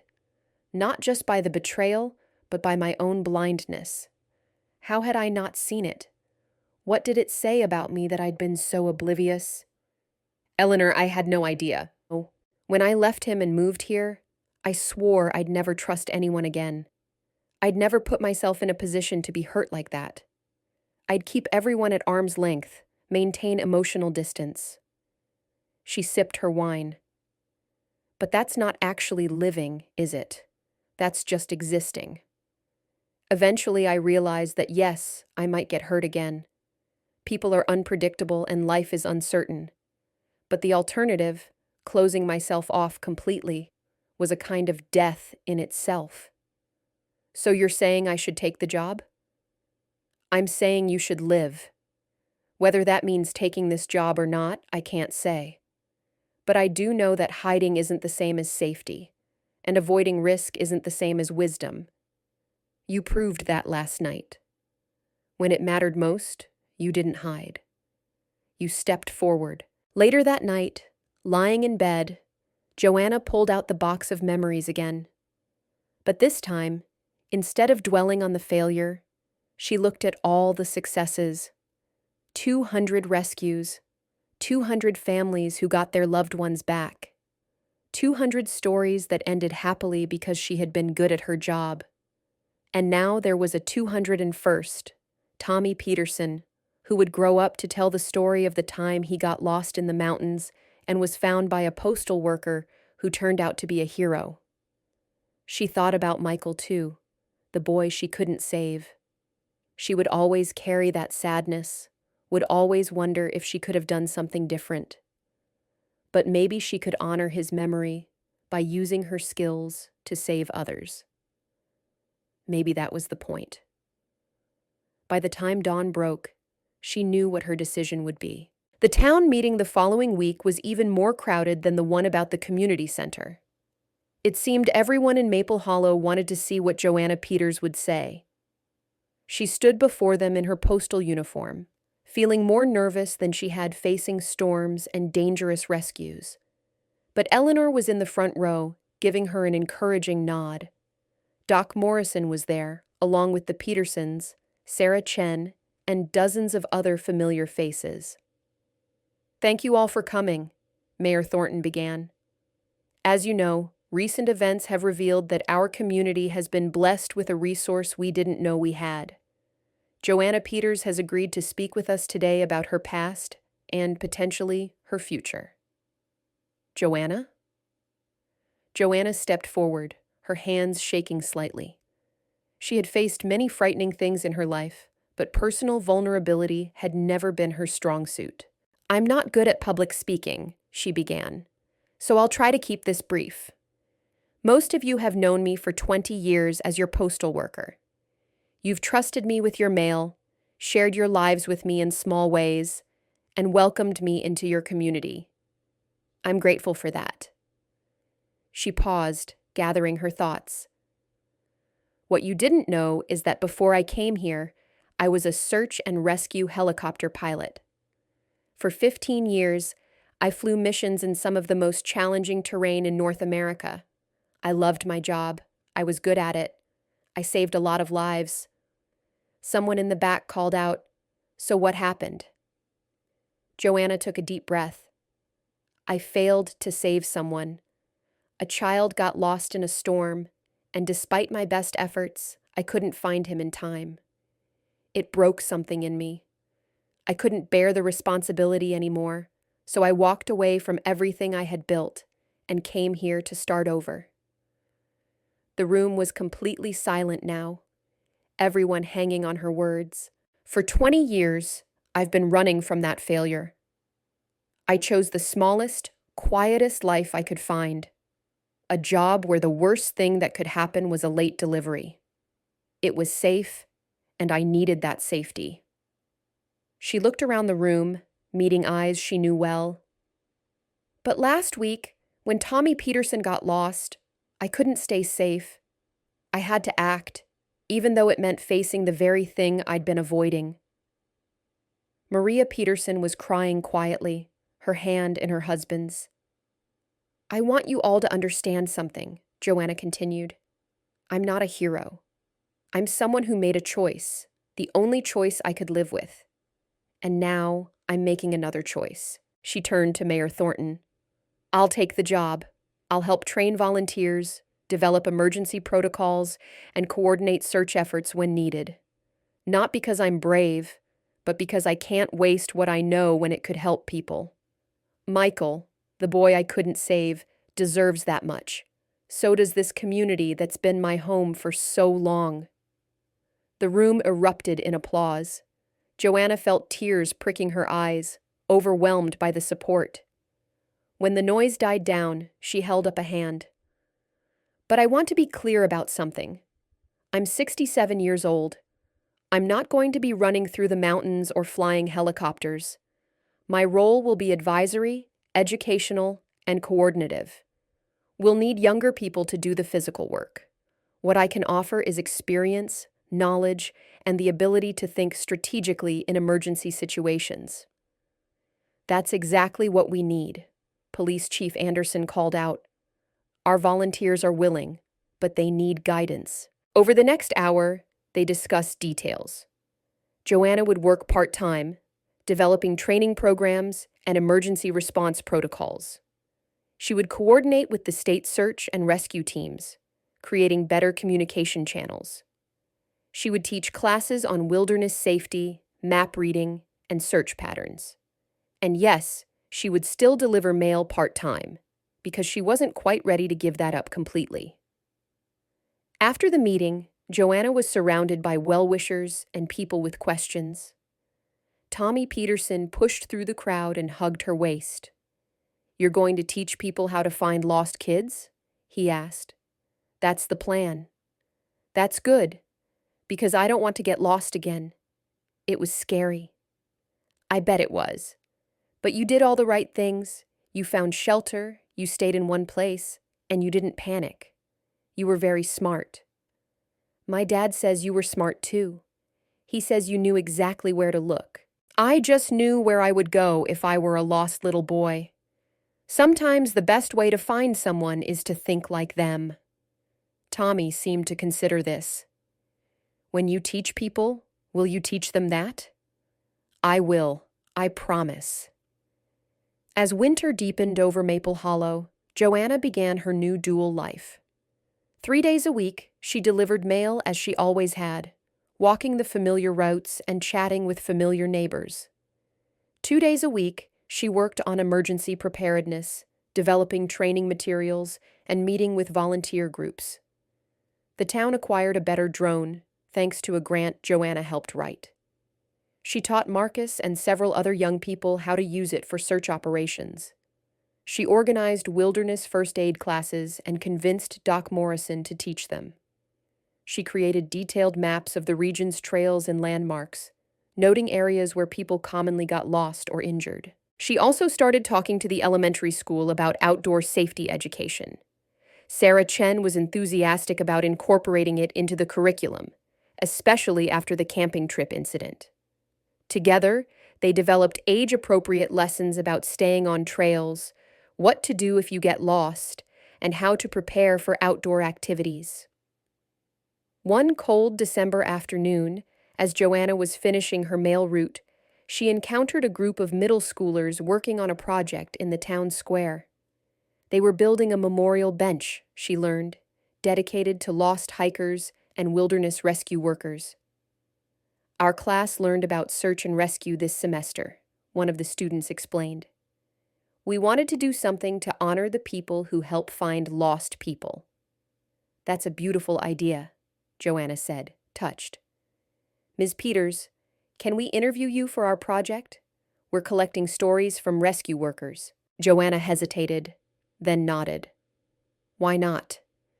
Her secret was out anyway, and if her story could inspire these kids or teach them something, it was worth sharing. They sat on the steps of the town hall, and she told them about her years as a pilot. She told them about successful rescues and difficult conditions, and with a deep breath, she told them about Michael. "The hardest part wasn't the failure itself," she said. "It was living with it afterward. For a long time, I thought failing once meant I wasn't good enough, that I didn't deserve to keep doing the work. But I've learned that's not true. Failure is just part of being human. What matters is what you do afterward. "What did you do afterward?" one girl asked. "I ran away. I hid. I gave up something I loved because I was scared of failing again." Joanna looked at each of their young faces. "I'm telling you this so you'll know. That's not the answer. If you're good at something, if you have skills that can help people, don't let fear stop you from using them. Learn from your mistakes, yes. Be humble about your limitations, absolutely. But don't hide from the world just because you're afraid of imperfection." "Is that why you came back?" another student asked. "To stop hiding?" "I came back because a little boy needed help, and I couldn't stand by and do nothing. But staying back, choosing to keep helping, that's about finally understanding that my past failure doesn't erase all my past successes. I can't change what happened to Michael, but I can honor his memory by using what I learned to help others." Christmas came to Maple Hollow with its usual festive cheer. The town square was decorated with lights, and everyone attended the annual holiday party at the community center. Joanna found herself at the center of more attention than she was comfortable with, but she was learning to accept it gracefully. The Petersons gave her a gift, a photo of Tommy, grinning at the camera, with a handwritten note that said, "Thank you for finding me. Love, Tommy." Joanna hung it in her study, next to her old flight wings. Eleanor gave her a journal, expensive leather-bound and beautiful. "For writing your memoirs," her friend said. "Your story deserves to be told properly." "I don't think anyone would want to read about a postal worker," Joanna protested. "You're not just a postal worker anymore, and you never were, really. You were always so much more." As the new year arrived, bringing with it the deep cold of a Vermont winter, Joanna settled into her new routine. She still rose early, still walked the streets of Maple Hollow, still knew everyone's business through their mail. But now she also taught classes, reviewed emergency protocols, and worked with state agencies to improve regional search and rescue capabilities. One snowy February morning, she was leading a training session for volunteers when Police Chief Anderson interrupted with an urgent call. An elderly man with dementia had wandered away from his care facility during the night. His family was frantic, and with the temperature well below zero, time was critical. Joanna immediately shifted into command mode, her training taking over. She studied the map, noted the weather conditions, and organized search teams. The drone went up, infrared sensors scanning for heat signatures. Volunteers were dispatched to likely locations based on the man's known habits and the psychology of dementia patients. Within 2 hours, they found him in a shed behind an abandoned house, cold but alive. He had apparently been seeking a place from his childhood, confused about when and where he was. The medical team whisked him to the hospital, and another family was reunited with their loved one. After the rescue, as Joanna was packing up equipment, Marcus approached her. "You know what's amazing?" he said. "You're even better at this than you were during Tommy's rescue. It's like you're finally comfortable in your own skin again." Joanna considered this. He was right, she realized. She wasn't the same person who had fled her old life 20 years ago, consumed by guilt and fear. But she also wasn't quite the person she had been before that failure. She was something new, someone who had experienced both success and failure, who had run away and come back, who had hidden and then chosen to be visible again. She was Captain Joanna Peters and postal worker Joanna Peters, both at once. The synthesis of her past and present, stronger for having been broken and mended. Spring came to Maple Hollow with its usual explosion of color and life. The maple trees that gave the town its name unfurled new leaves, bright green against the blue sky. The last patches of snow melted away, revealing gardens ready for planting. And Joanna Peters, at 67, found herself busier and more fulfilled than she had been in decades. Her morning routine had evolved. She still delivered mail 3 days a week. she had no desire to give that up completely. The physical activity kept her healthy, and she genuinely enjoyed the connections she made on her routes. But on the other days, she worked from a small office the town had set up for her in the fire station, developing training programs and coordinating with regional emergency services. The memorial bench the middle school students had built was unveiled in April, with a small ceremony in the town square. Joanna attended, touched by the thoughtfulness of these young people who had learned about search and rescue because of Tommy's incident. The plaque on the bench read, "In memory of those lost in the wilderness and in gratitude to those who search. May we always find our way home." Tommy Peterson, now 9 years old and apparently no worse for his experience, helped unveil the bench. He had become something of a celebrity at school, and to Joanna's amusement, he was now the classroom expert on outdoor safety. "Ms. Joanna taught us that if you get lost, you should hug a tree," he announced to anyone who would listen. "Stay in one place so people can find you." Sarah Chen had incorporated comprehensive outdoor education into her curriculum, and several other teachers had followed suit. The result was a generation of Maple Hollow children who knew how to read a map, identify landmarks, and stay safe in the wilderness. Joanna felt a quiet pride in this, Michael's legacy, in a way. The state search and rescue coordinator visited in May, impressed by the program Joanna had built. "You've created something remarkable here," she said. "A model for rural communities. Would you be willing to share your protocols with other towns?" And so Joanna found herself consulting for other communities, helping them set up similar programs. It was strange to be back in the world of emergency response, but on her own terms this time. She wasn't flying missions or carrying the full weight of life and death decisions. She was teaching, guiding, and helping communities prepare themselves. One warm June evening, as Joanna sat on her porch with Eleanor, her friend raised a glass of wine in a toast. "To second acts," Eleanor said, "and to finding yourself even when you thought you were lost." "To second chances," Joanna amended, "and to the people who help us find our way." They clinked glasses and sat in comfortable silence, watching the mountains turn purple in the fading light. Somewhere up there, trails wound through forests and over peaks. Somewhere up there, people were hiking and camping and connecting with nature. And if any of them got into trouble, Maple Hollow was ready. More importantly, Joanna was ready. Ready to help, ready to use her gifts, ready to live fully instead of hiding. The guilt over Michael would always be part of her. She understood that now. But it didn't have to be the defining part.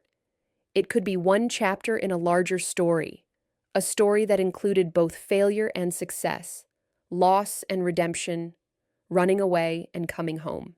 As summer arrived, bringing with it tourists and longer days, Joanna sometimes found herself thinking about the girl she had been, so many years ago, climbing into a helicopter for the first time.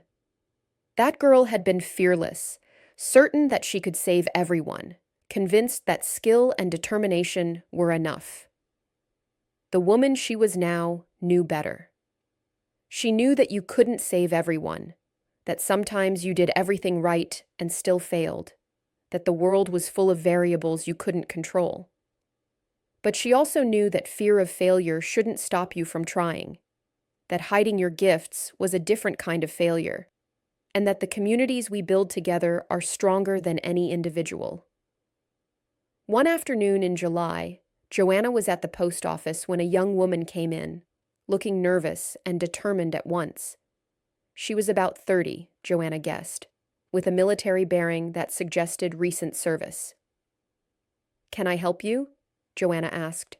"I'm looking for Joanna Peters. I heard she works here." "I'm Joanna." The young woman's face lit up. "Really? Captain Joanna Peters? I've been looking for you for months. I'm Lieutenant Sarah Rodriguez. I flew search and rescue in Colorado until last year." "Flew? Past tense?" Sarah's expression clouded. "I lost someone, a hiker in a storm. I couldn't. I did everything right, but. She stopped, her pain evident. Joanna felt her heart constrict with recognition. She saw herself in this young woman, saw the guilt and the fear and the conviction that she didn't deserve to keep doing the work. "Come with me," Joanna said gently. "Let's talk." They walked to the coffee shop, and over cups of coffee that grew cold as they talked, Joanna shared her story. She told Sarah about Michael, about running away, about 20 years of hiding. But she also told her about Tommy, about choosing to help even when it was terrifying, about learning that failure was part of being human. "You can't save everyone," Joanna said. "I wish someone had told me that earlier, before I let one failure destroy me. You can do everything right and still lose. That's not a reflection of your skill or your worth. That's just the nature of the work." "So what do I do?" Sarah asked, her voice breaking. "How do I keep going?" "That's up to you. If you need time to heal, take it. But don't let fear make your decisions. Don't throw away your gifts because you're scared of imperfection." Joanna reached across the table and squeezed the younger woman's hand. "You have skills that save lives. The world needs those skills. When you're ready, and only when you're ready, I hope you'll use them again."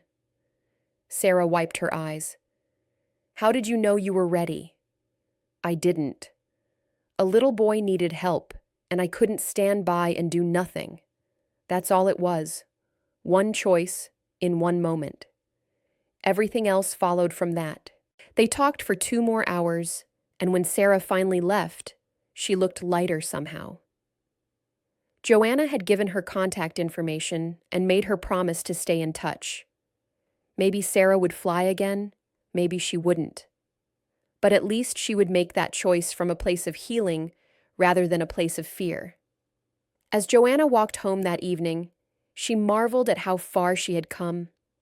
A year ago, she had been just the postal worker, hiding from her past and hoping no one would ever dig too deep. Now she was helping other people navigate the same trauma she had experienced. She was using her story to heal, both herself and others. The town had changed too, in subtle ways. People were more aware of wilderness safety, more prepared for emergencies. The volunteer fire department had new training and better equipment. Children learned outdoor skills in school. Marcus and his drone team were ready to deploy at a moment's notice. Maple Hollow had become safer, more resilient, more capable. And Joanna had become whole again. Not the same as before. That version of herself was gone forever, lost in the same storm that had taken Michael.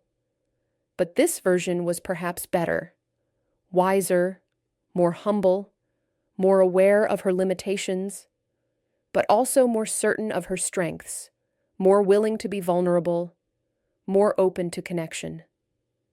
As autumn returned, painting the mountains in brilliant colors, Joanna marked her 68th birthday quietly. Eleanor threw a small party, inviting just a few close friends. There was no mention of age or retirement, no jokes about getting old. These people knew her now, really knew her, and they celebrated not just another year of life, but the transformation they had witnessed. "To Joanna," Doc Morrison said, raising his glass, "who taught us that it's never too late to come back, to use your gifts, to make a difference?" "To Joanna," they all echoed. She looked around the table at these people who had become family. Eleanor, who had helped her understand that hiding wasn't living. Marcus, who had trusted her expertise without question. Doc Morrison, who had pushed her to contribute. Mayor Thornton, who had given her a path forward. Sarah Chen, who had listened to her warnings too late, but had learned from the experience. And even Tommy Peterson, who was present with his parents, a living reminder of what second chances looked like. "Thank you," Joanna said simply, "for accepting me, all of me, for letting me hide when I needed to, and for welcoming me back when I was ready." "You were always welcome," Eleanor said. We just didn't know the whole story. Now we do, and we're better for it. As winter approached once more, Joanna found herself preparing for the season with a sense of purpose rather than dread. The town's emergency protocols were in place. The volunteer teams were trained. The equipment was ready.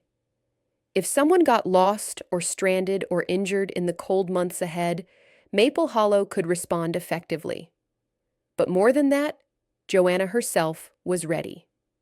Ready to help, ready to lead, ready to use her gifts without apology. The guilt over Michael would always be part of her story, but it was no longer the only part. It was balanced now by Tommy, by the elderly man with dementia, by the countless other lives she would help save through training and preparation. She stood on her porch one December evening, watching snow fall gently on the mountains. Somewhere up there, trails were disappearing under white blankets. Come spring, they would emerge again, ready for new adventures. And she would be here, ready to help anyone who lost their way. The mountains were unchanging, eternal, indifferent to human drama. But the communities at their base, places like Maple Hollow, were filled with people who cared for each other, who helped each other, who refused to let anyone stay lost for long. And Joanna Peters, who had once been lost herself, had finally found her way home. If this story touched you, don't forget to like, comment, and subscribe. We'd love to hear what inspired you the most. And where in the world are you watching from? Let us know below.